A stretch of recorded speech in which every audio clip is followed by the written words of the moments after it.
Hello guys, അപ്പോൾ ഇന്ന് എന്താ ഞാൻ ഉണ്ടാക്കാൻ പോകുന്നുണ്ടെന്ന് ഞാൻ പറയുന്നില്ല, ഒരു സസ്പെൻസ് ആയിക്കോട്ടെ. അപ്പോൾ വേണ്ട സാധനങ്ങളൊക്കെ കണ്ടല്ലോ. കുറച്ച് പഞ്ഞി വേണം, പിന്നെ നമുക്ക് ഒരു A4, പിന്നെ കുറച്ച് സ്റ്റാർസ് പ്രിൻ്റ് എടുത്തതുണ്ട് എൻ്റെ കയ്യിൽ. അങ്ങനെ ഇപ്പോൾ ഞാൻ കാണിക്കുന്ന പോലെക്ക് ക്ലൗഡൊന്നും ഇങ്ങനെ കട്ട് ചെയ്തെടുക്കുക. സ്റ്റാർ വേണമെങ്കിൽ നിങ്ങൾക്ക് പ്രിൻ്റ് ചെയ്യാണ്ട് നിങ്ങൾക്ക് തന്നെ വരച്ചിട്ട് ജസ്റ്റ് ഒന്ന് കട്ട് ചെയ്ത് കളറൊക്കെ കൊടുത്ത് വെക്കട്ടോ. പിന്നെ ഞാനത് ഇപ്പോൾ നമ്മളിങ്ങനെ പശ തേക്കുക. പശ തേച്ചിട്ട് ഞാൻ നേരത്തെ കാണിച്ചിരുന്ന നമ്മുടെ പഞ്ഞി എടുത്തിട്ട് നമ്മളിങ്ങനെ കുറച്ചായി ഇങ്ങനെ വെക്കുക.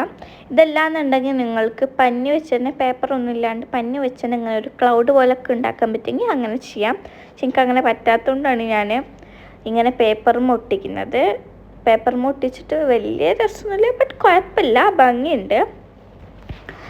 ഐ തിങ്ക് ഈ പേപ്പർ ഒട്ടിക്കണേനെക്കാട്ടിലും നല്ലത് നമ്മുടെ പഞ്ഞെടുത്തിട്ട് ഇങ്ങനെ ജസ്റ്റ് ഉരുട്ടി അങ്ങനെ സെറ്റാക്കേണ്ടതായിരിക്കും എന്ന് ഞാനിപ്പോൾ അത് ഒട്ടിച്ചുകൊണ്ടിരിക്കുകയാണ്. അങ്ങനെ നമ്മളിപ്പോൾ ചെയ്ത പോലൊക്കെ ഇനി മറ്റേ ക്ലൗഡുമലും ഇതുപോലൊക്കെ നിങ്ങൾ ചെയ്യാം.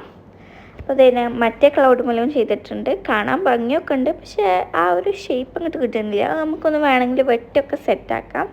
എന്നിട്ട് നമ്മൾ നൂലൊന്ന് ഇങ്ങനെ ഫിറ്റ് ചെയ്ത് കൊടുക്കട്ടോ. നമുക്ക് അങ്ങനെ നൂല് ഫിറ്റ് ചെയ്തിട്ട് അടിയിൽ 2 നൂല് വേണം, മേലെ ഹാങ് ചെയ്യാൻ വേണ്ടിയിട്ടുള്ള ഒരു നൂല് വേണം. അങ്ങനെ അടിയിലത്തെ നൂല് നമുക്ക് ഇപ്പം ഞാൻ കാണിക്കുന്ന പോലെ ഈ സ്റ്റാർസ് ഒന്ന് കട്ട് ചെയ്തെടുക്കാൻ. ഞാൻ ഇപ്പോൾ കട്ട് ചെയ്യേണ്ട ഒരെണ്ണം കട്ട് ചെയ്യാൻ തന്നെ അത്യാവശ്യം നല്ല ടൈം എടുക്കുന്നുണ്ട്. ഇപ്പോൾ ഞാൻ കാണിക്കുന്ന പോലെക്ക് ഇങ്ങനെ ഒന്ന് ഒട്ടിച്ച് വെക്കുക.